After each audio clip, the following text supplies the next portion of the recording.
बिहार में चुनाव आयोग के एक ऐलान से बवाल मच गया है। जी हां, और यह बवाल सिर्फ बिहार तक सीमित नहीं है बल्कि बंगाल तक पहुंच गया है, क्योंकि बिहार के बाद बंगाल में भी चुनाव होने वाले हैं। नमस्कार दोस्तों, मैं हूं अनूप श्रीवास्तव और आप देख रहे हैं न्यूज नशा। दोस्तों, इस नए वीडियो में आपका स्वागत है और इस वीडियो में हम बात करेंगे बिहार में चल रहे चुनाव आयोग के रस्साकसी के बारे में, जिसको लेकर विपक्ष अब ताल ठोकने मैदान में उतर गया है। चुनाव आयोग की टीम, जैसा कि मैंने आपको बताया था, बिहार पहुंच गई है और बिहार में वो 3 दिन तक है। बिहार में वो चुनाव की तैयारियों का जायजा ले रही है, साथ ही साथ वोटर लिस्ट का पुनरीक्षण भी कर रही है। इसी वोटर लिस्ट के पुनरीक्षण के दरमियान जो है, चुनाव आयोग ने यह फैसला लिया है कि एक विशेष जांच प्रक्रिया की जाएगी।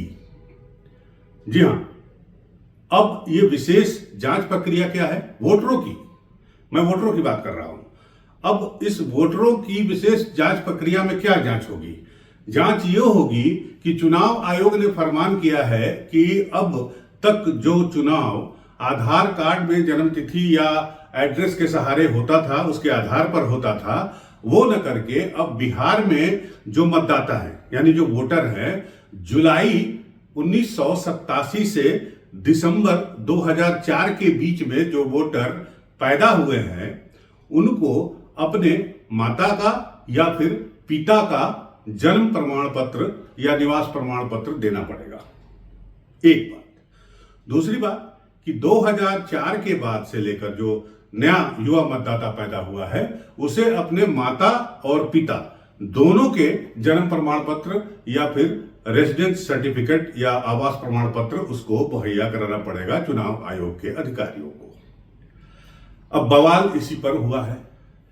पहला बवाल हुआ है ममता बनर्जी की तरफ से। पश्चिम बंगाल की मुख्यमंत्री ममता बनर्जी ने कहा कि ये सीधे सीधे जो वोटर्स हैं हमारे, उन पर हमला है चुनाव आयोग का, बीजेपी के मिली भगत से। उनका ये कहना है कि लागू तो ये बात जो कही जा रही है, ये तो बिहार के लिए कही जा रही है, लेकिन निशाना पश्चिम बंगाल है, क्योंकि पश्चिम बंगाल में ममता बनर्जी का किला बीजेपी भेदने में अब तक असफल रही है और ममता बनर्जी का जो वोट बैंक है पश्चिम बंगाल में, वो अल्पसंख्यक है और पिछड़े हैं, दलित हैं। और इस फरमान का सबसे ज्यादा असर इसी वोट बैंक पर होगा। आपको मालूम है, अगर हम बिहार के परिप्रेक्ष्य में बात करें तो बिहार में लाखों लोग जो है, जो निचले तबके के लोग हैं, गरीब हैं, पिछड़े हैं, अति पिछड़े हैं, दलित हैं, या जिनकी आर्थिक स्थिति ठीक नहीं है, वो बाहर काम करने जाते हैं। जी हां, प्रवासी होते हैं।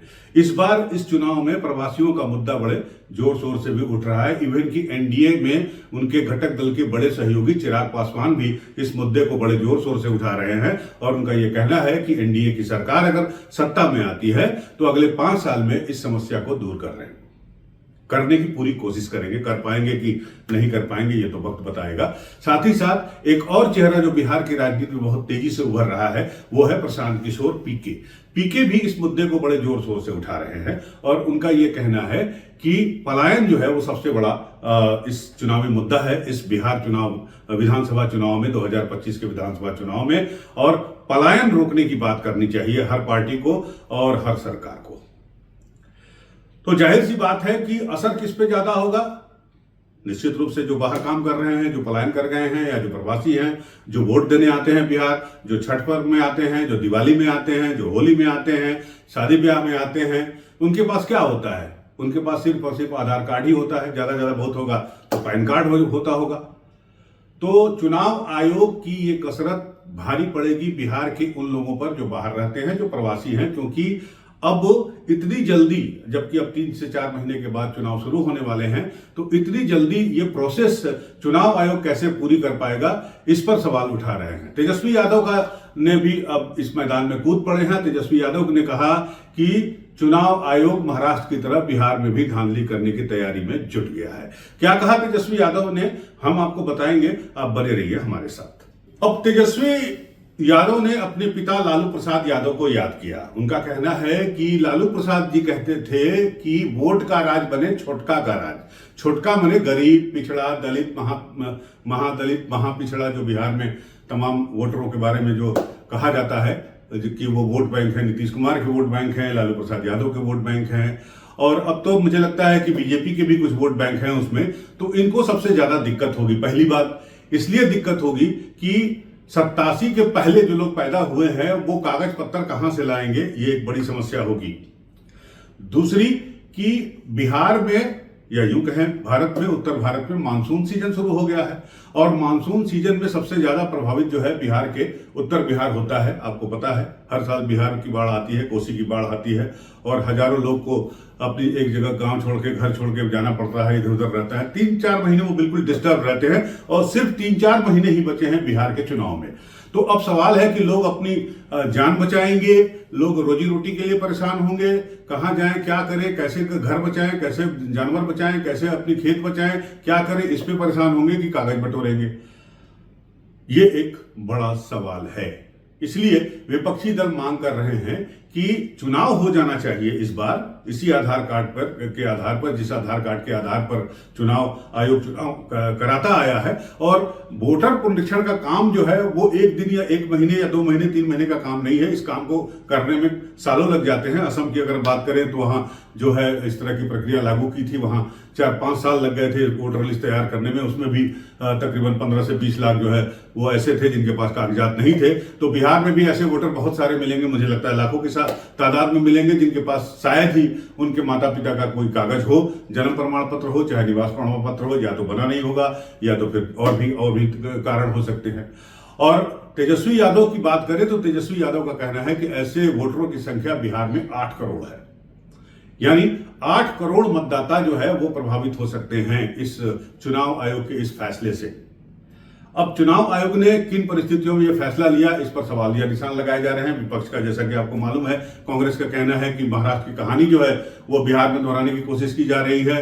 ममता बनर्जी का यह कहना है कि बिहार के बहाने बंगाल को निशाना बनाया जा रहा है। और निश्चित रूप से बिहार में एनडीए का जिससे मुकाबला है, यानी महागठबंधन के वोटरों पर सबसे ज्यादा असर पड़ेगा, क्योंकि महागठबंधन का जो कोर वोट बैंक है वो यादव और मुस्लिम है। इसके अलावा और पिछड़ी जातियां हैं, वो कुछ महागठबंधन में है और कुछ एनडीए में है। तो अब इसमें परेशानी सिर्फ महागठबंधन को होगी ऐसा भी नहीं है, परेशानी एनडीए के लोगों को भी होगी। एनडीए के जो घटक दल है खासकर उनको होगी, चाहे वो जीतन राम मांझी की पार्टी हो, और चाहे वो चिराग पासवान की पार्टी हो, चाहे वो उपेंद्र कुशवाहा की पार्टी हो, क्योंकि ये सारी पार्टियां एक जाति विशेष पर आधारित हैं। तो जाहिर सी बात है, अब चाहे महागठबंधन हो और चाहे जो है वो एनडीए हो, इनके जो घटक दल हैं या इनका जो जिनका वोट बैंक जो है जाति आधारित है, उनको भी मेहनत करनी पड़ेगी अपने वोटरों के लिए कागज जुटाने के लिए। तो ऐसी आशंका यह भी जताई जा रही है कि एनडीए के अंदर भी जो घटक दल बिहार में चुनाव लड़ रहे हैं एनडीए के घटक दल के रूप में, वो भी इसका विरोध कर सकते हैं। बहरहाल चुनाव आयोग के इस दौरे के साथ ही जो है ये सियासी प्याले में तूफान आ गया है। अब चुनाव आयोग क्या चाहता है, क्या नहीं चाहता है, इस पर तमाम तरह के सवाल उठाए जा रहे हैं। राहुल गांधी उसमें सबसे आगे रहे हैं। उनका यह कहना है कि महाराष्ट्र चुनाव जो है वो पूरा का पूरा महाराष्ट्र चुनाव जो है वो चोरी कर लिया गया। तो क्या बिहार में भी महाराष्ट्र की कहानी को दोहराने की तैयारी है? ये सवाल पूछ रहे हैं महागठबंधन के लोग, चाहे वो कांग्रेस से हो, चाहे वो आरजेडी से हो। ममता बनर्जी तो खैर तलवार लेकर खड़ी ही हैं। बहरहाल जवाब चुनाव आयोग को देना है कि आखिर आखिरी मोमेंट पर 11th आवर में इस तरह का फैसला क्यों लिया गया, और क्या वोटर जो पुनरीक्षण का काम है, मतदाता पुनरीक्षण का काम है, वोटर लिस्ट को सही करने का काम है, दुरुस्त करने का काम है, वो इतनी जल्दी कैसे संभव होगा? तो ये एक सवाल है जो जिसका जवाब चुनाव आयोग को देना है। बनी रहेगी नजर हमारी कि चुनाव आयोग इस पर क्या कदम उठाता है, विपक्ष जो है वो क्या इसमें किस तरह से लामबंद होता है, और विपक्ष क्या करता है, ये भी देखने वाली बात होगी। बनी रहेगी हमारी नजर, आप भी हमारे साथ बने रहिए। मिलते हैं आपसे अगले नए वीडियो में। अगर आपको ये वीडियो पसंद आया हो तो हमारे चैनल को लाइक सब्सक्राइब करना बिल्कुल मत भूलिएगा। मिलते हैं आपसे अगले वीडियो में, तब तक के लिए नमस्कार, जय हिंद। और आप हमसे जुड़े रहने के लिए सब्सक्राइब करें YouTube पर, फॉलो करें Twitter पर और लाइक करें Facebook पर। और ज्यादा जानकारी के लिए आपको टाइप करना होगा सिर्फ न्यूज़ नशा।